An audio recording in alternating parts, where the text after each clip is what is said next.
Bora, galera! Vamos detonar? Vamos gabaritar.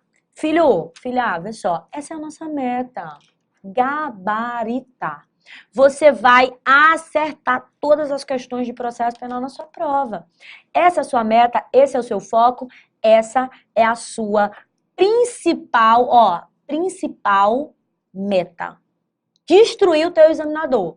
E você vai destruir ele como? Detonar ele como? Você vai detonar ele resolvendo todas as questões, acertando todas elas, tá? E gabaritando tudo, correndo pro abraço. Em processo penal, eu vou te garantir isso, hein? Vou te garantir. Vamos lá. Próxima questão, corta na tela, Arthur.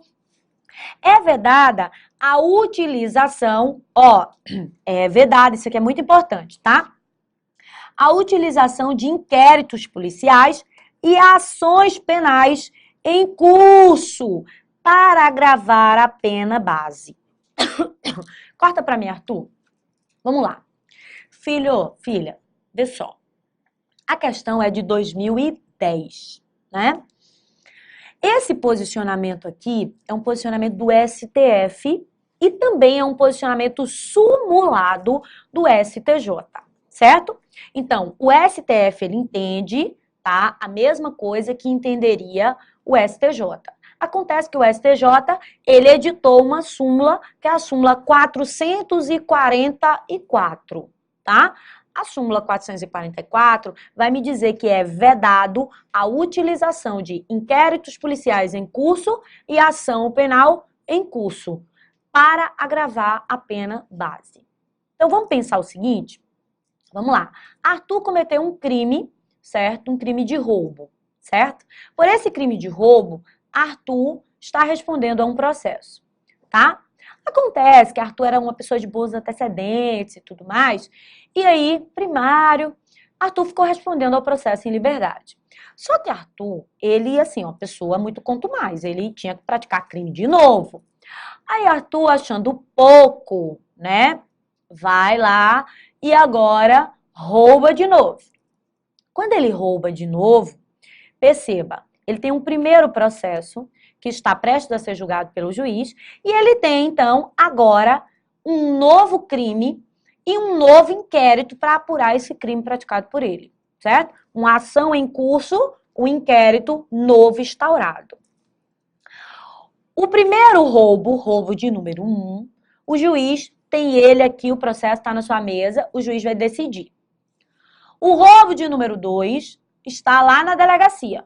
O delegado está lá investigando, beleza? Aí o que acontece? Digníssimo juiz magistrado, lindo das tapioca, quando vai dar a sentença, o que ele faz? Deixe-me ver a ficha de Arthur. E puxa lá a ficha de Arthur, o DAI, né? Puxa o DAI de Arthur. Aí quando ele olha lá, ele diz assim, Arthur, você cometeu outro crime. E por este crime, você está respondendo a um inquérito policial. Só que você está respondendo a esse inquérito policial, entenda, turma, inquérito ou ação em curso. Já que você está respondendo a esse inquérito policial, eu agora vou aumentar a pena que eu ia dar para você nesse processo aqui de roubo, o primeiro processo que eu vou dar a sentença. E aí, quando ele vai proferir a sentença dele, ele profere a sentença dele levando em consideração aquele inquérito que está lá aberto apurando o segundo crime de roubo. É possível isso, professora? Não. A súmula 444 do STJ e o STF veda essa hipótese. Não é possível a utilização de inquérito em curso e de ação penal em curso para agravar a pena base, ok? Até porque, vamos lembrar do princípio que nós estudamos na nossa primeira aula? Pois é, Arthur, ele vai ter aquela regra de tratamento. Arthur é considerado presumidamente inocente, ok? Então, eu não posso agravar a pena base de Arthur. Só porque o inquérito está aberto, só porque a ação está em curso. Agora, diferente seria, entende comigo? Vamos lá. Arthur foi condenado, aqui ó, primeiro processo, certo? Foi condenado, o juiz não agravou a pena dele, levou em consideração que ele era primário, aplicou a pena. Aí, Arthur está cumprindo a pena desse aqui, comete um novo crime, Beleza? Aí o juiz vai julgar esse novo processo, o segundo processo, o novo crime praticado por Arthur. Pergunta, professora, agora o juiz pode agravar a pena de Arthur tendo em vista essa condenação aqui? Pode. Aí sim pode, tá? Mas em curso, não. Ou seja, tramitando, não. Beleza? Vamos então para a nossa próxima questão. Corta na tela, Arthur. O inquérito policial independe de ação penal instaurada para o processo e julgamento do mesmo fato criminoso.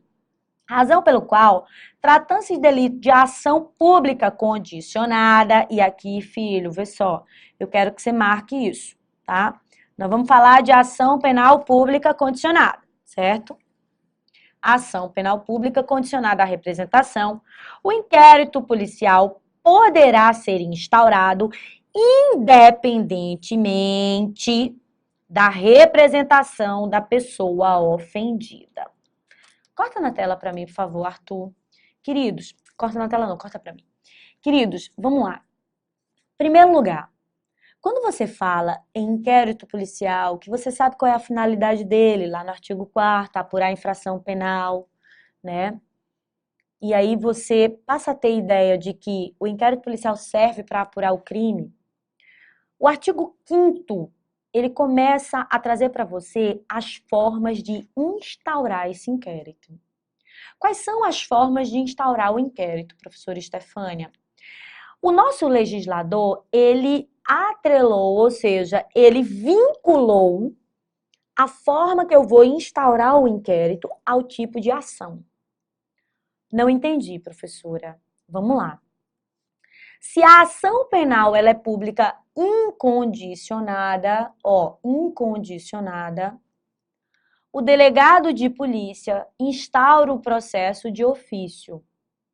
Ou seja, ele não precisa cumprir nenhum requisito. Basta que ele tome conhecimento da prática do crime pelas suas atividades rotineiras, pela informação de qualquer do povo, tá? Então, ele vai lá e instaura o inquérito policial. Ou pelo juiz, ou pelo Ministério Público, enfim. Ele não vai ter nenhuma regra específica a cumprir. Isso está lá no artigo 5º. Só que se o crime for de ação penal pública condicionada, essa ação pública condicionada, como o próprio nome já diz, ela vai me pedir uma condição. E essa condição é uma condição específica tanto para a ação como para o inquérito. Então, o delegado de polícia só vai poder começar o inquérito quando o crime for de ação penal pública condicionada, quando eu encontrar, naquele caso concreto, o preenchimento dos requisitos. E quais são esses requisitos? A representação ou a requisição do ministro da Justiça. Agora, nesse momento, eu quero já fazer uma distinção para você, certo? No mesmo artigo 5º, eu também vou ter uma outra previsão. O inquérito policial poderá começar mediante a requisição do juiz, requisição do Ministério Público, a pedido de qualquer do povo, pela vítima, pelo ofendido, ou pela própria autoridade policial. Pelo auto de prisão em flagrante, né, que seria uma forma coercitiva de começar a ação penal, tá? Mediante a representação, quando se trata do crime que é de ação penal pública condicionada. Então, essas são todas as formas que eu posso instaurar o inquérito policial, além de poder instaurar por uma outra forma que nós vamos falar daqui a pouco, mais na frente um pouquinho. Professora Estefânia, entendi. A questão, ela vai me dizer que quando a ação for pública condicionada, eu não vou precisar de representação. Ora, eu vou precisar de representação porque o artigo 5º, inciso 1º, vai me dizer que eu posso propor ex officio na ação pública incondicionada e o artigo 5º, parágrafo 4º, vai me dizer que quando ela for condicionada, eu vou precisar de representação ou requisição do ministro da Justiça. Representação, turma, nada mais é que a autorização da vítima, do representante legal se essa vítima foi incapaz, das pessoas do 31, se eu estiver diante de um caso de morte ou ausência, tá? Que seria o cônjuge, companheiro, ascendente, descendente ou irmão, certo? Então, diante dessas situações, quando a ação for pública condicionada e o crime for de ação pública condicionada, o delegado de polícia, para instaurar o inquérito, ele vai precisar dessa representação, ele vai precisar desta autorização. Quer um exemplo? O crime de estupro de pessoa maior e capaz. Quando eu falo que uma pessoa maior e capaz foi estuprada, esse crime, ele se procede mediante uma representação. Então, o delegado de polícia só começa o inquérito quando a vítima vai à sua presença e diz: delegado, eu quero que você investigue, ok? Então, pessoa maior e capaz e estuprada, ela vai ter que dar a representação para que esse delegado de polícia, então, comece o inquérito policial. Daí a questão, ela está completamente equivocada quando ela diz que, em se tratando de ação penal pública condicionada, eu não vou precisar de representação. Beleza? Olha, o artigo 5º, ele tem uma incidência muito grande nas provas. Tanto nas provas realizadas pela FGV, pela VUNESP, pelo CESP-UNB, tá? Perceba que eu estou respondendo as questões da forma mais ampla possível, tá? Para que você tenha condições de utilizar todas as informações que eu estou trazendo para você em qualquer banca, seja ela FGV, seja ela CESP-UNB, seja ela SEBRASP agora, que é o nome do CESP, né?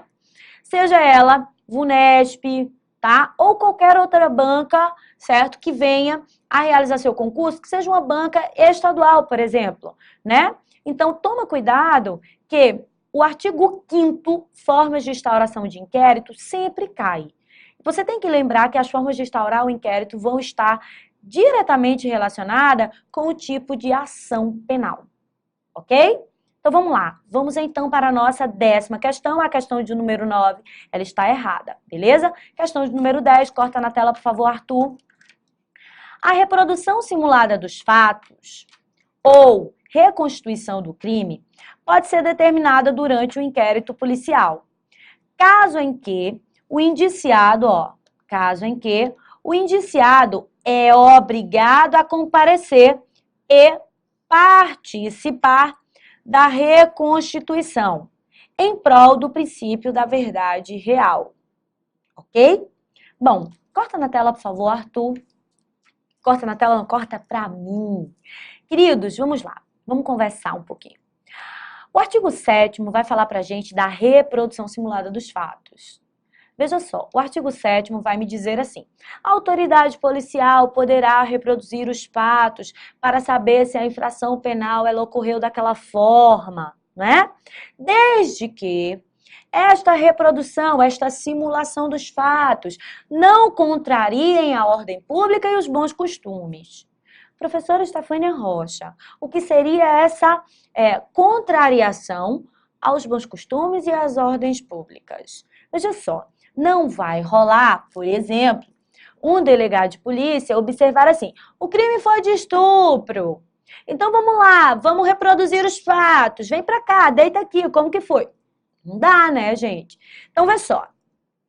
O delegado de polícia, a autoridade policial que conduz o inquérito policial, vai poder reproduzir a cena do crime. Óbvio que ele vai tentar reproduzir para chegar o mais próximo de como foi que o crime aconteceu, para auxiliar na observação e na condução do inquérito e mais, na colheita dos elementos de informação desse inquérito. Professora, me diga uma coisa, a questão ela traz duas informações. A primeira informação que nós devemos observar é que a questão vai me dizer assim: o indiciado, ele é obrigado a comparecer.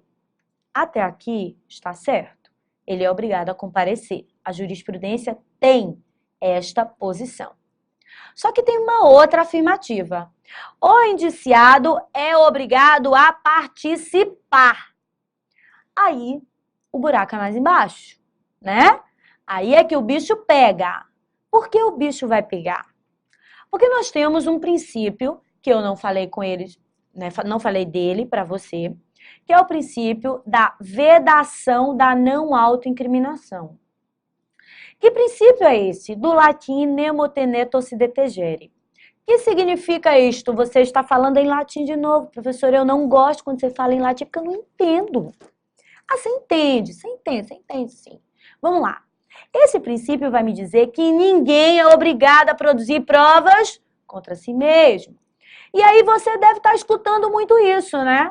Ao longo de muitos anos, com o mensalão, com os maiores escândalos que esse país passou, você pôde ouvir várias vezes várias pessoas envolvidas com vários processos criminais de âmbito nacional dizerem assim: me reserva o direito de permanecer em silêncio, me reserva o direito de não produzir provas contra mim mesmo. Pois bem, esse direito, tá, que lhe garante a mim, garante a você, garante a qualquer pessoa que passe por um processo criminal, a Constituição Federal, tá?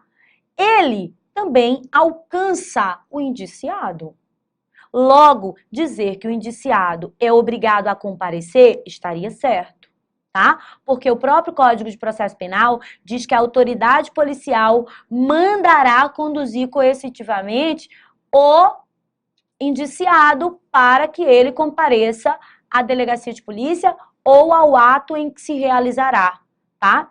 Mas não poderá o delegado de polícia obrigar aquela pessoa a participar dos atos que irão se reconstituir ali, ok? Então, a obrigação, de participar, não, ela está errada. Por quê? Porque afronta um princípio constitucional, um princípio processual penal constitucional. Que princípio é esse, professora? O princípio da vedação, da não autoincriminação. O princípio da vedação de produção de provas contra mim mesmo, produção de provas para me autoincriminar, ok? A garantia de permanecer em silêncio, a garantia de não produzir provas para que eu incrimine a mim mesma, tá? Então, a questão está errada, a questão está equivocada, beleza? Vamos então para a nossa próxima questão. Corta na tela, por favor, Arthur. A nossa próxima questão vai trazer a seguinte disposição: por inviabilizar a responsabilização criminal, não se admite, olha o que é que está sendo dito aqui, não se admite a notícia criminis anônima. Então vamos lá, corta para mim, Arthur. Criança, vê só. O que foi que o teu examinador quis dizer aqui, tá? Numa prova de uma banca chamada Sejus, do Espírito Santo, né? Nós procuramos trazer algumas questões, tá? Voltadas mais para o CESP-UNB, mas ampliando mais uma análise geral com base na jurisprudência, na doutrina e na lei. Veja, a autoridade policial, ela pode tomar conhecimento da notícia do crime por qualquer pessoa do povo, pela autoridade judicial, ou seja, pelo juiz, pela autoridade ministerial, ou seja, pelo Ministério Público, que é o titular da ação penal pública, pela vítima, pelo ofendido. E a autoridade policial também poderá tomar conhecimento da prática da infração penal, tá? Por qualquer pessoa do povo que não queira se identificar. Logo, quando a questão me diz assim, é vedada a notícia criminis anônima. Notícia criminis, ou seja, notícia criminis anônima, seria o mesmo que dizer que, por exemplo, Arthur, ele liga lá para a delegacia e diz assim: delegado, vê só, colega, eu soube da prática de um crime e uma pessoa matou outra aqui na minha rua, na rua onde eu moro. E eu sei quem é a pessoa. A pessoa é fulaninho de tal. E fala o nome da pessoa. Ele mora em tal endereço e tal. E blá, blá, blá. Aí o delegado fala: como é que é seu nome? Você quer se identificar? Não, não quero me identificar. Mas eu estou te trazendo essa informação. Ele matou essa pessoa no dia tal, na hora tal. Se você for na casa dele, você vai encontrar a arma. Essa arma está escondida no quintal da casa dele. Show? Show de bola. O delegado de polícia, certo? Ele vai tomar as precauções e vai tomar as decisões dele. Perceba que, em se tratando de comunicação de crime por meio de uma notícia anônima, o delegado de polícia, óbvio, claro, turma, vai ter que se cercar de todas as cautelas. Perceba, o delegado não pode sair por aí que nem um doido, né, prendendo todo mundo. Vai embora lá na casa do cara, mão na cabeça, vagabundo, vamos lá, vamos embora, você tá preso. Não é assim que vai funcionar. Os tribunais superiores, o STF, o STJ, ele diz assim, ora, a notícia crimes anônima, ela é permitida, ela é aceita e ela pode servir de base para dar início às diligências que vão, numa sequência, dar origem a um inquérito policial. Daí você vai dizer, é possível que o inquérito policial comece por meio de uma denúncia anônima? Sim.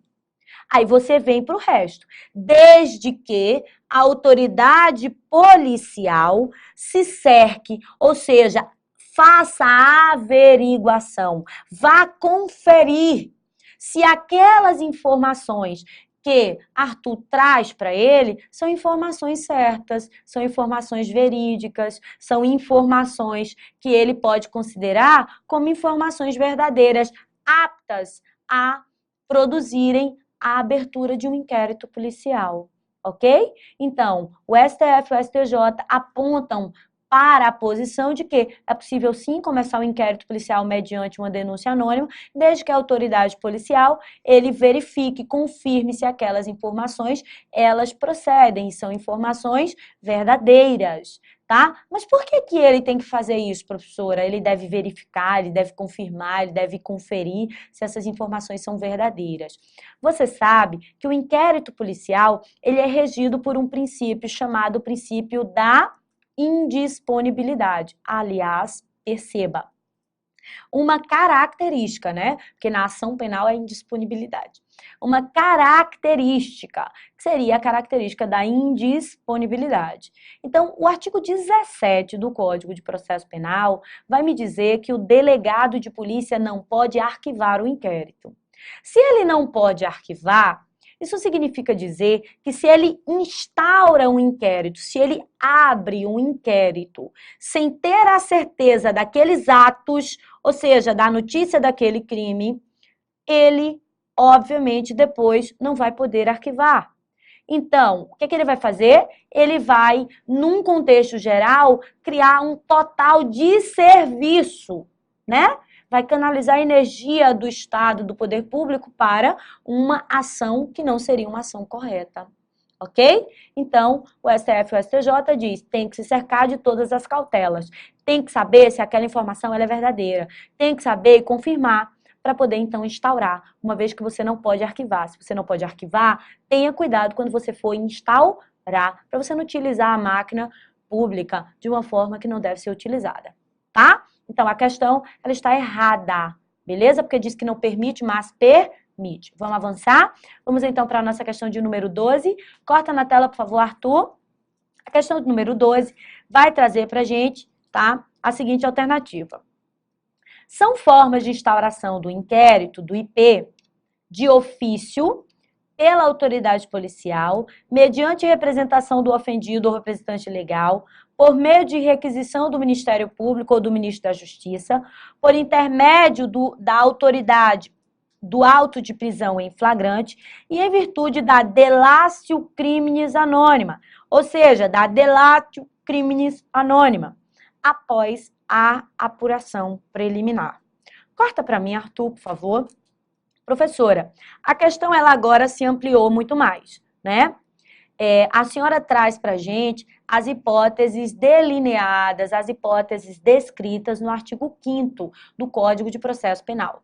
As formas de se instaurar o inquérito, né? As formas em que eu posso instaurar esse inquérito. Está lá no artigo 5º. Nós acabamos de tratar para você. E, por fim, uma outra forma de instaurar o inquérito que não está na lei, mas está na jurisprudência, seria a delatio criminis, ou seja, a delatio criminis anônima, a delação anônima do crime. não é? Nós sabemos que a notícia anônima do crime, ou a delatio criminis anônima, ela é, então, possível para se instaurar esse inquérito policial. E como a questão mesmo te diz, ora, depois que nós formos observar a apuração preliminar dessa notícia, é que o delegado de polícia, então, vai instaurar esse inquérito policial. Ok? Portanto, essa questão de número 12, ela estaria num contexto geral completíssima, quando eu falo em formas de instaurar o inquérito policial. Beleza? Então, são formas de instaurar o inquérito policial, conforme a nossa questão, não é? De ofício, ou seja, de ofício o delegado de polícia toma conhecimento da prática da infração e ele vai lá e instaura o inquérito policial. Pela autoridade policial, mediante, a representação do ofendido ou do seu representante legal, por meio de requisição do Ministro da Justiça ou do Ministério Público, tá? E por intermédio do auto de prisão em flagrante, que seria uma forma coercitiva. E, além disso, pela delatio criminis anônima, depois que a autoridade policial se cercar das cautelas devidas. Beleza? Então, a alternativa ela está corretíssima, ela está certíssima. Beleza? Então, vamos concluir nesse momento essa nossa aula e vamos partir para a próxima aula, onde nós vamos trazer mais questões sobre o inquérito policial.